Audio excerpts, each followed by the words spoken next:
We'll quickly go through a few sentences which we did last time and then continue. Actually, this World-Stair, when we have completed this canto, I will give the kind of a traditional description which is there in the Indian Puranas and Indian scriptures, you see. It's a very elaborate kind of a description of the locals, they call it locals, bhuvana. And the whole idea is that how do you get the knowledge of all these worlds? So, the Patanjali Yoga Sutra mentions that it is by samyama with the sun. Samyama means complete identification with the sun. Complete identification with the sun. By identifying yourself completely with the sun, you are able to hear? By completely identifying yourself with the sun, you get a knowledge of this entire cosmos, of this universe. And there, in elaboration of that sutra, the commentator gives all the 14 worlds which exist in the cosmic manifestation, you see. The lower 7 worlds, the higher 7 worlds, and all those things. So, as I was telling you the other day, in a certain sense, this book 2 of Savitri, is a kind of a fulfillment of a requirement to become a Purana. Each and every Purana has in it the description of all the 7 worlds of time, of creation, and all those things. So, in that sense, this is a kind of a fulfillment, a requisite. So, you can call that Savitri is also a Purana describing all these things, and then the problem of creation and other things you see. Now, it is in that context we are seeing the World-Stair. Actually, in the earlier draft of Savitri, much earlier draft, very early draft, now the title of this thing, there were not so many books and cantos and all that thing, some description here, something there like that. But the title he had given was The World Tears. Tears, not World-Stair, you see.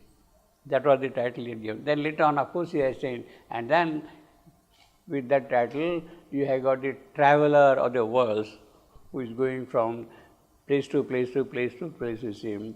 Traveler of the world, of course, in religion, it is Ashrapati, but in the metaphysical sense, in the spiritual sense, it is divine soul who is climbing from the bottom to the top, you see. And it is that description of the divine soul's climbing, which is what we have got in the evolution, you see. Yeah. Now, in other words, the climbing of the divine soul from the bottom to the top is what you call, what we call generally, the evolution. Means the divine soul in the process of evolution is what we have got in this book.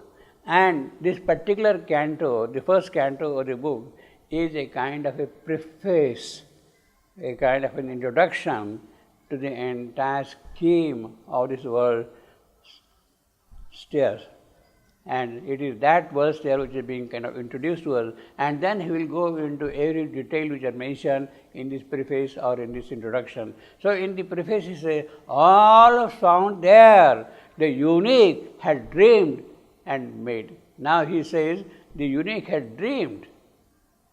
He had a vision, he had an idea, he had a kind of a intention also, he dreamed and made. Tinging with ceaseless rapture, but he has made out of rapture, out of happiness, out of joy of creation. He has made all that thing out of joy of creation. Ceaseless rapture and surprise and an opulent beauty, you are passionate different. Opulent beauty, you are passionate different. Different. See, now man is a single entity, but each individual has his own individuality. Means there is a difference between men. but man as a whole is one single thing like that, you see. So in one you have got now different, passionate difference, each individuality is asserting itself fully, you see, and an opulent beauty, rich beauty, luxurious beauty, opulent beauty, the recurring beat that moments God in time. So it is that beat which is actually counting the moments of God in time here.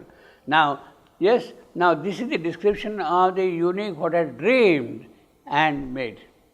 Because it was dreamed and made, and because it is a kind of fixed hierarchy of worlds, there is no expansion, there is no growth, there is nothing which can come more out of it.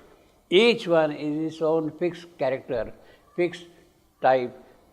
It is a sort of a frozen world, the world of life, the world of mind, the world of gods. They are kind of frozen worlds, they are typal worlds.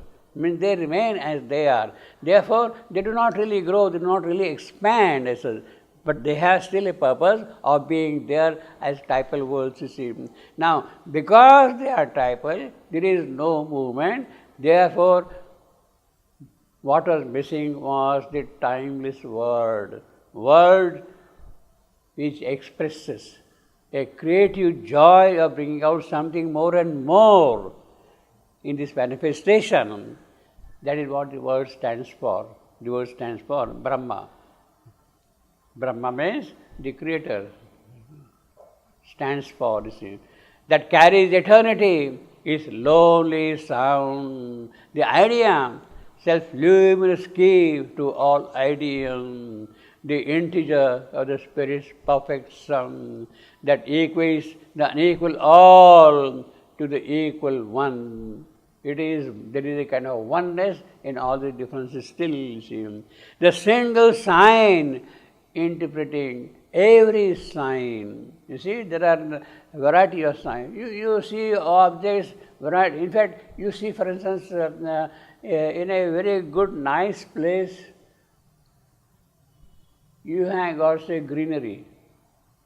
And the greenery, there are rivers, there are mountains, there are valleys, and the whole thing is green everywhere. Yet, there are shades of green. It is not always the same green you see everywhere here.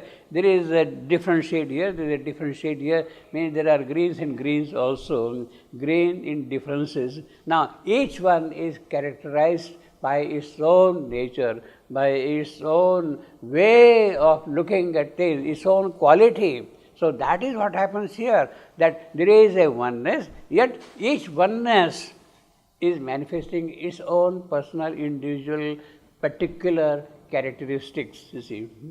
The integer of the Spirit's perfect sum that equates the unequal all to the one. A single sign interpreting every sign. The absolute index of the absolute.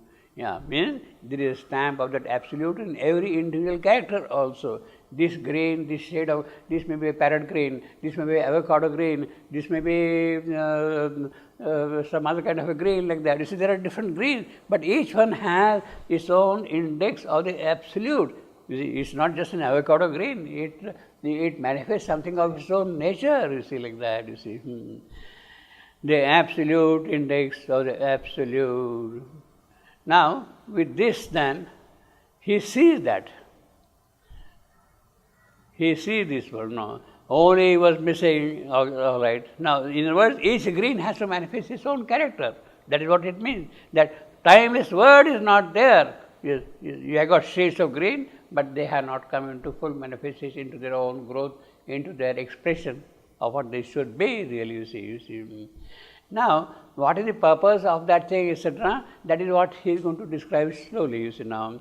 They are walled apart by its own innerness, a mystical barrage or dynamic line, in a mystical barrage or dynamic line, in a mystical barrage or dynamic line.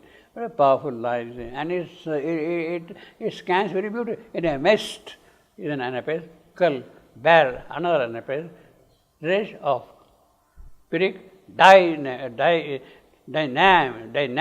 I am, mixed side, I am, you see. So you have got anapes, spirit, I am. That is how the lines are. In a mystical, very dynamic line, he saw a lone, immense, high-curved world pile, as it is worlds are now piled up one above the other, endlessly from bottom to the top, one above the world, loka, bhuvanas, as the scripture says, bhuvana, one after the other. So many bhuvanas are there. He saw a lone, immense, high-curved world pile, erect like a mountain chariot to the god, erect like a mountain chariot to the god. It is standing up, the mountain chariot. You imagine a chariot now climbing up like that, erect, almost vertical like that, and it is climbing up the mountains. The chariot itself, you see, erect like a mountain chariot to the god. Again, a very beautiful line, erect, take a mount, and a piece, and chair, I am, read, spirit of the gods, again an abyss, you see. Erect like a mountain chariot to the god, motionless under an inscrutable sky, motionless. The mountain is motionless. The chariot is kind of carved on the mountain. The horses are now vertically climbing up like that, but frozen up there, you see. In other words, the whole picture is a static picture. All these worlds are typal, they are fixed in their character. The whole idea of the mountain or the chariot fixed, etc., they are fixed in their nature, in their character, you see. As if there is a kind of movement, yet there is no movement, you see. He saw a lone, immense, high-curved world pile, erect like a mountain chariot to the ground, motionless under an inscrutable sky. This is a static world. It is a typal world, therefore it is motionless, you see. Motionless under an inscrutable sky. Now, there is something given to us, but much is not given. You see, the problem is, he saw a lone, immense, high-curved world pile. Okay. He is describing what is happening, what he saw. Suddenly into his view comes this whole immense world pile, into his world pile. This is described to us. So in other words, you are told that there is a world pile. There is a hierarchy of worlds, you see. You are told that kind of a thing. But what is not told to you is how was that world pile built? How that world pile came into existence? By what process the world pile, the world of matter, the world of life, the world of mind, the world of higher mind, the world, etc., superior world, how they came into existence, that is not given to us. He saw, okay, a part of the knowledge is given, but the other part of the knowledge which is there, in what manner, by what process, by what mechanism, by what methodology he created this world pile, of that knowledge is not given, indicated here, you see, basically, you see. Now, that is the problem, and I think it would need another Savitri to give the details of how the world pile was built, with what kind of features were put in this world, what kind of features were put in this world, by what mechanism it was constructed and produced and given that particular shape. Those details are not given at all anywhere. You are simply told there is a world pile and you accept that thing, there is a mountain. But how did the mountain come into existence? By what mechanism, what tectonic forces, movements, the mountain came into existence. Of that, no knowledge is given to us, you see.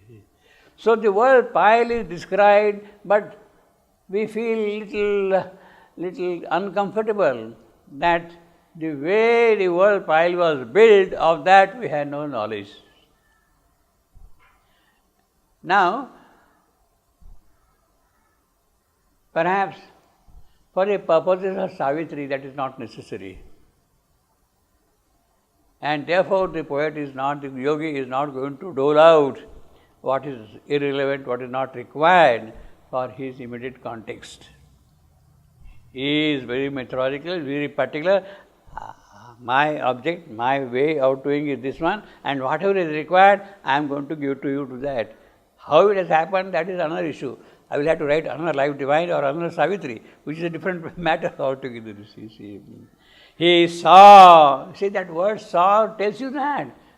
Saw means, okay, I have seen it, I go to the mountain and see the mountain, but how the mountain came into existence, of that I have no idea at all, no knowledge at all, you see.